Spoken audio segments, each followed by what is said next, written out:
Our last Scholar Advocacy talk for the morning comes from Jessie Hawk from UC Denver, and the title of her talk is Call of the Wild, the Importance of Shifting Public Opinion.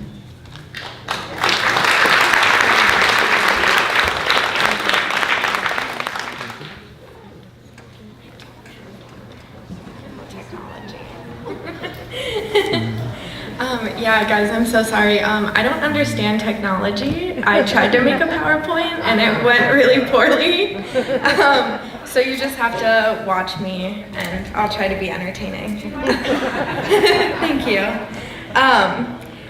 So my name is Jessie Hawk Trujillo. I just got married, and if my wife was here to know that I never emailed Lori to change that, she'd probably be really mad at me.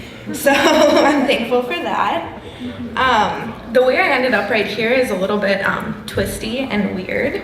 I recently graduated from the University of Colorado's Denver campus with a Bachelor of Arts in Creative Writing, with a minor in philosophy and then another minor in Women and Gender Studies. I had a full-on quarter-life crisis during the fall semester before graduation after I realized I wasn't doing what I truly wanted to be doing.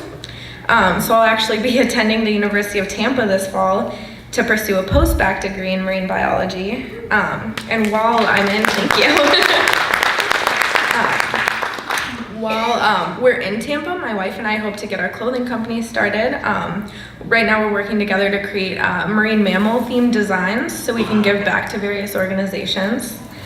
But it was back in the fall 2017 semester when I had that quarter-life crisis. I was studying philosophy of mind, and it changed my perspective on a lot of things, especially the way I went about my activism and my general thought process when it comes to human and non-human consciousness. At one point, my class was studying this paper written by Ruth Millikan titled Biosemantics.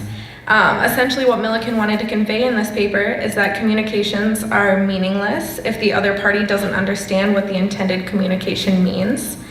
Essentially, all meaning is held in the eye of the receiver. This is conveyed through an example where beavers splash their tails to signal danger, but if the other beavers don't know this, so they don't take cover and they remain in danger's way, the action is relatively meaningless. A similar idea was explained through the idea of the Chinese room when John Searle wrote a paper trying to debunk the idea that a computer's syntax could function the same way semantics do in human consciousness. The idea there is that there may be some use and response to a particular action. In the case of the Chinese room, someone is handed a card with a phrase in Chinese, which is a language the individual does not understand, and is told which card that's also in Chinese is the proper response. Although there is syntax there and it appears as if the individual knows exactly what they're doing, the interaction is relatively meaningless without true understanding from the individual within the room. Now, I'm sure you're all wondering what this has to do with keeping orcas out of captivity. But hearing this had me thinking that this kind of concept can be applied to various other aspects of consciousness and the way humans do exactly what it is they do. During a talk presented on campus by my now friend, doctoral candidate Elric Elias, talked about the conscious experience of cetaceans, such as dolphins and orcas, from what we know through neuroscience. I realized that making any attempt to end SeaWorld's reign in the entertainment industry would be rendered utterly meaningless if great lengths weren't taken to sway the general public's opinion. We all saw what effect Blackfish had on the public at large. SeaWorld's profits dropped. I think Time magazine reported something like 84% in that first quarter, which is insane. However, in the years since, there's been an upswing in SeaWorld's profits. I think I read that they're almost back to what they were before, but I don't know if that's true or not. And it feels to me as if it's the result of a lack of understanding on the part of general public. But like a true philosopher, I want to twist the definition of the word understand a little bit. Although I could probably talk forever about how language is all a construct and words are evolutionary products, but I won't bore you with that today. But what I mean when I say understanding during this presentation is I don't necessarily mean that they're confused or that they don't know or they didn't take anything away from the film.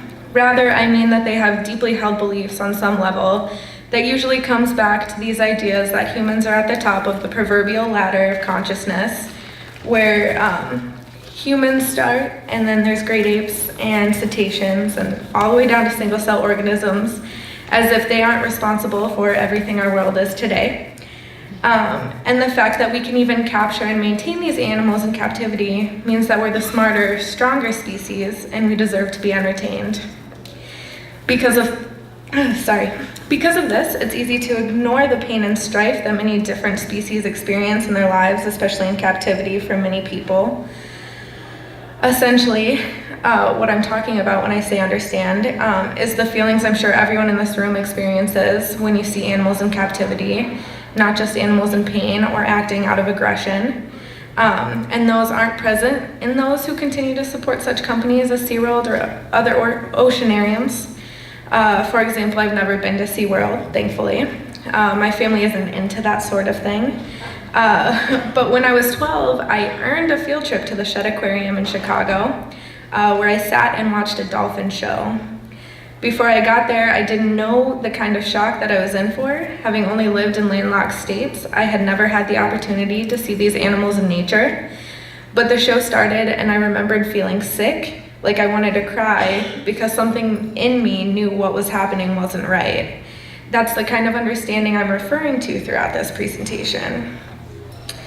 The initial outrage due to the utter shock that Blackfish produced has died down. I don't think I could ever do enough studies as to understand how the shock has faded.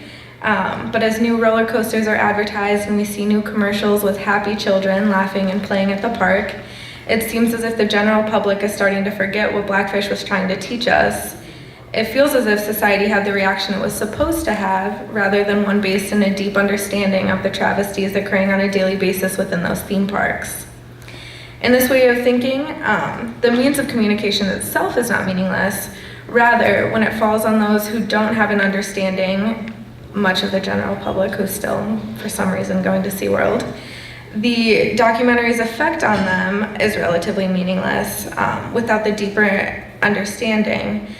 Essentially, I see the reaction to Blackfish that many had as syntax, in which the input was facts and the output was outrage.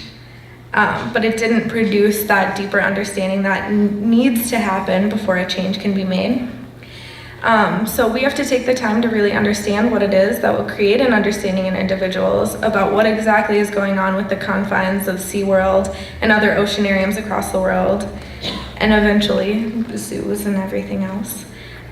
Or maybe more appropriately, what will make that information stick in the way that it has in the minds of those sitting in this theater today? What brought each of us here, and how can we use this information to create a better world where all of our animal friends can live their greatest free lives? In order to make this shift, I think it's important to understand what exactly affects individuals the most in terms of swaying their opinions about animals in captivity, particularly orcas, such as the ones held captive at the various SeaWorld locations and its partners. I realized late into my first bachelor's degree, of course, that I did not want to pursue English. So during my last semester, I took a class on writing for the sciences, and our final project was an IMRAD paper where I had to report findings from an actual study. Since I was an English major, I obviously had absolutely no scientific studies under my belt. Thus, my survey was born. I wanted to have a stronger blend of philosophy and actual science, but my professor told me I needed to focus more. However, I don't think this study works particularly well without the philosophical lens I'm putting on it today, but I digress. During the study I conducted, 50 individuals responded to a survey developed around the idea of discovering what, if anything, could successfully sway an individual's opinion, even if that belief was deeply held. Some of the results were surprising. A few respondents even claimed they needed more evidence to sway their belief from positive to negative. I don't know what kind of evidence they need. However, of those that saw a shift in their opinion, an overwhelming majority cited media, specifically documentaries like Blackfish and news stories, as the reason that opinion was shifted. Because of this result, I infer that the more facts perceived within a form of media Of course, the news is seemingly more trustworthy than a commercial either for or against SeaWorld, for example. The easier it is to sway the opinions of the general public, even those of whom may have outright supported the company in the past. That being said, the news might only do stories about the dangers of orca captivity when a whale is aggressive with his or her handler, and we can only have a blackfish every so often. So I wanted to dig a little bit deeper in my survey, and I included questions about whether or not an individual had already been to SeaWorld, whether they had been on a whale excursion, and whether they would want to if they had not been on one. By far, the majority said that they would absolutely go on a whale tour or excursion, 72% of them, but only 22% had ever been on one. However, 64% of respondents had been to SeaWorld before. This led me to a myriad of new questions, like, is this a deeply rooted cultural issue? One that stems from a lack of understanding or simply just not caring about life outside of the realm of humans?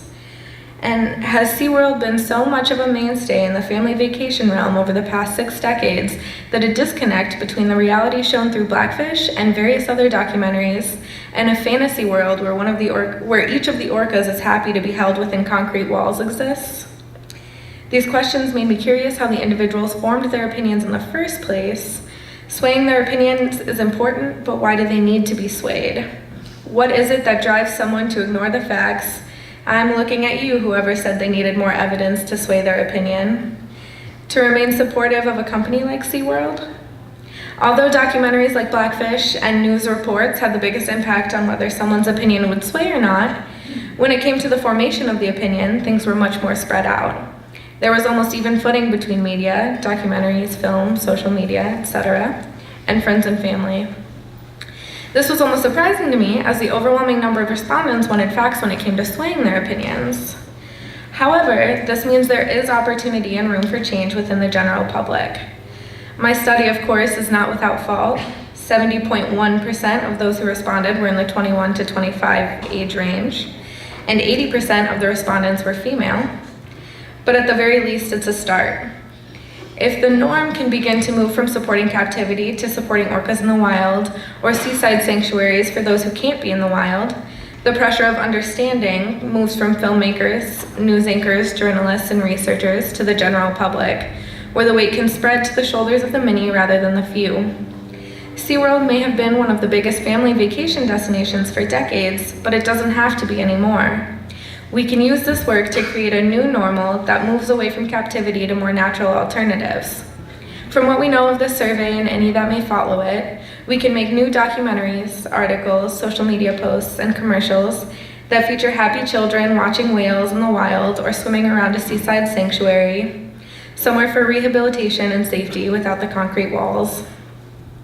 Essentially, this kind of work can be used to quote-unquote train society to move away from this age of captivity, including captive breeding and performance-based shows, to an age of respecting nature exactly the way it is. So how do we drive home the idea that these orcas are not just sentient, but intelligent and docile creatures? We have to drive an understanding so deep it seems unfathomable that anything else could ever be true.